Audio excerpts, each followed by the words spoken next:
শেখ হাসিনার যারা পদদলিত করতো তারা বিজ্ঞ আদালতে এসে অনেক কথাই বলে, তারা বলে এটার সাথে জড়িত ছিলাম না, আমি এটা করি নাই, ওইটা করি নাই, অসুস্থ হয়ে যায়, আর অনেক সময় খারাপ আচরণও করে।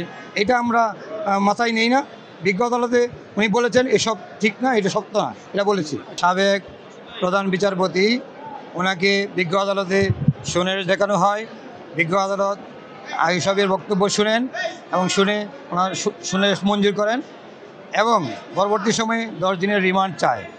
বিজ্ঞ আদালতে আমরা বলেছি উনি প্রধান বিচারপতি থাকাকালীন সময়ে 10ম ও 11তম জাতীয় সংসদ নির্বাচন, সংবিধানের ত্রয়োদশ সংশোধন অনুষ্ঠিত হতে পারে এই কথা বলে উনি সংশোধন করেন এবং উনি এই বিচার রায়টা 16 মাস পরে, 16 মাস রিটায়ার করার 16 মাস পরে এই রায়টা উনি সই করেন, যেটা অবৈধ, ঠিক হয় নাই। মাননীয় আদালতকে বলেছি যে মাননীয় আদালত যেই ঘটনায় শাহবাগ থানার যে 13/8/24 যে মামলা তাকে আজকে সোনারেশ দেখানো হয়েছে, সেই মামলায় তাকে কেন 10 দিনের রিমান্ড দিতে হবে?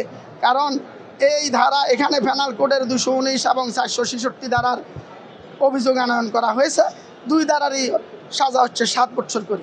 মাননীয় আদালতকে বলেছি যে মাননীয় আদালত বাংলাদেশ সংবিধানের ত্রয়োদশ সংশোধনী বাতিলপূর্বক বিগত 10/5/2011 তারিখের একটি সংক্ষিপ্ত রায়ে বা আদেশ প্রদান করা হয় বাংলাদেশ সুপ্রিম কোর্টের অ্যাপিলেট ডিভিশন। শর্ট করে